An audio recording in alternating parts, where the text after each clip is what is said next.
Hello and welcome to Gap Stories. We focus on hidden and lost stories and try to fill in the gaps. Although these stories can't be considered accurate history, they are geared towards being as accurate to history as possible. Our goal isn't to rewrite history, but to portray history in a realistic way.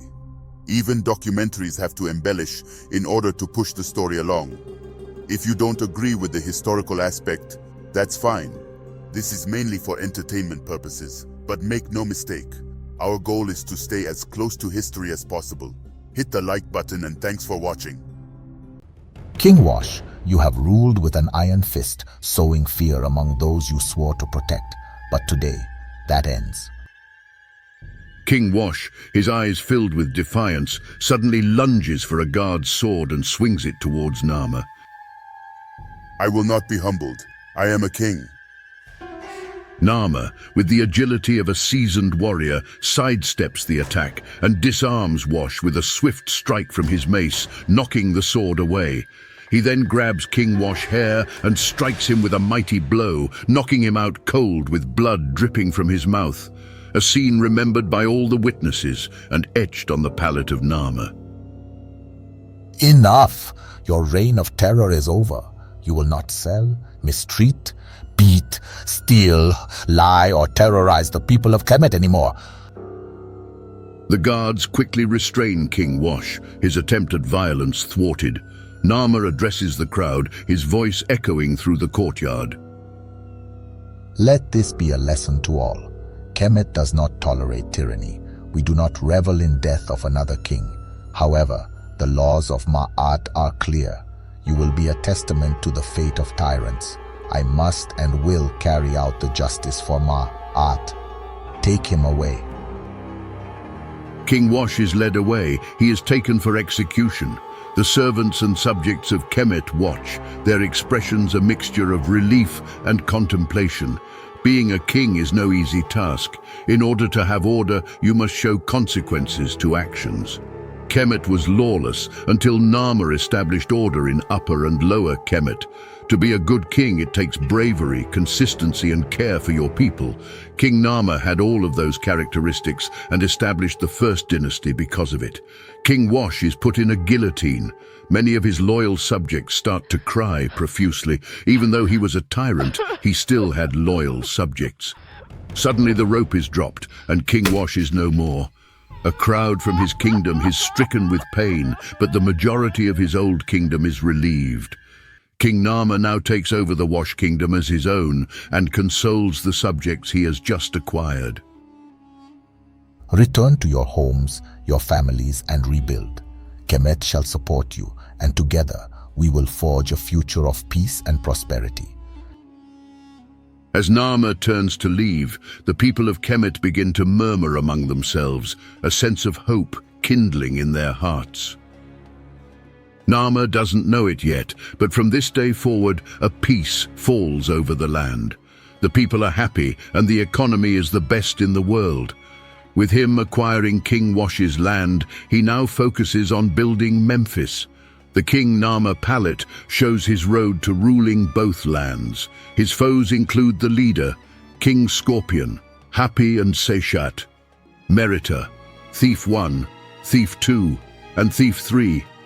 The Tishahenu and the last is shown on the palette to be King Wash being stricken by Narmer's mace. Narmer's palace, throne room, day. A vibrant mural of the Nile adorns the walls. Narmer, a king with the fire of the gods in his eyes, stands center stage, his presence magnetic. His queen Nithotep, a vision of strength and grace, stands by his side. A circle of advisors surrounds them, their faces etched with anticipation. Listen up, everyone. We're not just building a city, we're crafting a legacy. Memphis ain't gonna be just bricks and mortar. It's gonna be our heartbeat. Heartbeat's fine, Narmer. But what about the coin? Dreams don't pay the workers. The Nile River is not just water. That's liquid gold, a natural treasure.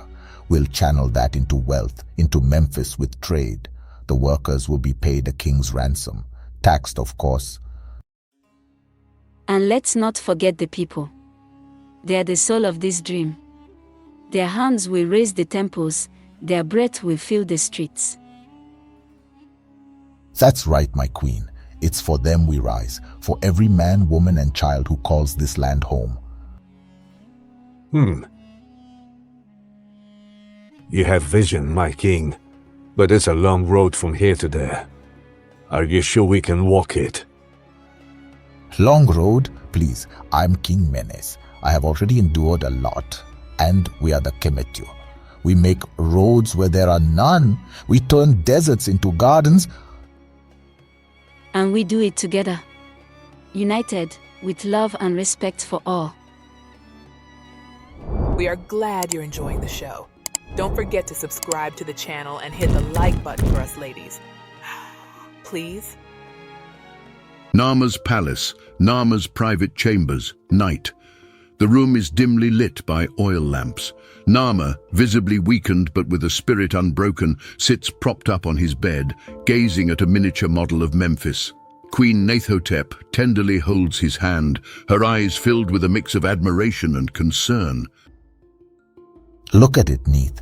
Our dream, Kemet's beacon of hope. It's almost complete. You've poured your soul into the soil of Memphis. It will stand long after the stars have faded.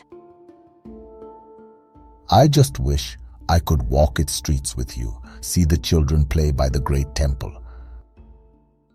You will, my love. In every stone, in every breeze, you'll be there. Your legacy is eternal. A moment of silence as they share a look of deep connection, their love transcending the mortal coil. Hora-Ha, Narmer's successor, enters. He stands at the doorway, his posture respectful, his expression somber. The city of Memphis is complete, my father. Then let my last breath be a wind that fills its sails. Let it carry Kemet to glory. Rest now, my king. You've given Kemet everything. Now let me give you peace. Narmer's eyes begin to close, a content smile on his lips. Nathotep kisses his forehead, a single tear rolling down her cheek. We will mourn you, my father. But we will also celebrate. For you have taught us to build, to love, to dream. Narmer succumbs to an unknown ailment. No one knows for sure, but it could have been cancer or another natural cause. He leaves behind a legacy that will be known forever. The first dynasty of Kemet. Although he's not the first king ever to exist, he has been regarded as the first to unify the land and establish order in the region. His title as Menes, which means to endure. Rest in peace, king. Narmer's palace, Grand Hall, day. The Grand Hall is filled with the people of Kemet, their faces a sea of sorrow and respect. Queen Nathotep stands before them, regal even in mourning. Hora-Ha, her son, stands beside her, his young face set in determination. People of Kemet, the heavens have claimed our beloved Narmer. His spirit joins the eternal cycle, guiding us from the stars. Murmurs of grief ripple through the crowd. Nathotep raises her hand, commanding silence. But weep not for the end of his journey. Rejoice in the legacy he leaves us, Memphis, our shining jewel. My mother the queen, and I shall carry his torch. Together we will shepherd Kemet to prosperity. And you, my son, will learn the ways of Ma'at. The balance of life, the harmony of our land, will be your guide. I will walk the path of righteousness for my father, for Kemet. As for our daily bread, our laws, our homes, trust in my hand to guide you. The domestic realm shall know of peace and plenty. The crowd bows, a wave of reverence and trust washing over them. Some start to cry out loud while the queen holds back her tears. Let us now send Narmer's soul to the horizon, where Ro's chariot awaits to carry him to the field of reeds.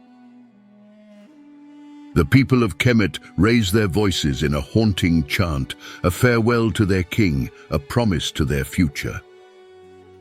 Narmer's palace, Queen Nithotep's bedroom, night.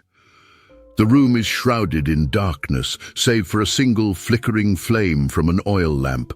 Queen Nithotep is huddled on the floor, her sobs the only sound breaking the silence. The weight of her grief is palpable, her body shaking with each cry. Suddenly, the door creaks open and Pharaoh enters, his silhouette framed by the hallway light. He rushes to her side, kneeling beside her, his voice a soft wisp. Mother, please. Your tears. They flood Kemet more than the Nile ever could. How can I lead without him? He was the vision, the strength. You are the heart of Kemet, Mother. The strength Narmer wielded. It flows in you just as the love you shared flows in me. But to rule, to guide our people, I fear I am not enough. You are more than enough. You are the queen who stood beside a king, and now you stand with a prince ready to defend our land.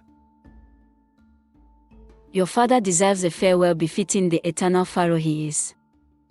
And we shall give him that farewell. And he shall have it. We will craft a ceremony that will echo through the ages. The pyres will light the sky, and the people will chant his name. Yes, we will send him to the field of reeds with honor. And Kemet will remember him always. Together, Mother, we will face the dawn. For Narmer, for Kemet, for us. Narmer's palace, royal garden, dusk. The royal garden is bathed in the soft glow of twilight. Queen Nithotep stands alone, her silhouette a monument to resilience. The flowers around her seem to bow in respect to her sorrow. Pharaoh approaches, his steps measured, his resolve clear. Mother, the stars begin their watch. It's time. Time. Time is the river that has swept Narmer away from us. But like the river, time also brings us life. It's brought us here, to this moment, to honor him. Yes, to honor a king, a husband, a dreamer of Memphis. The pyres are ready. The priests have gathered. Kemet awaits your word to begin the farewell. Then let us light the night with our remembrance. Let the flames reach the heavens, carrying our love and gratitude. This story is to be continued. If you like what you see, please hit the like button and subscribe to the channel. Also hit the notification button to be notified when the next episode is dropped.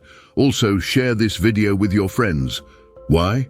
Because this ish is dope. Tune in for the next episode of Gap Stories.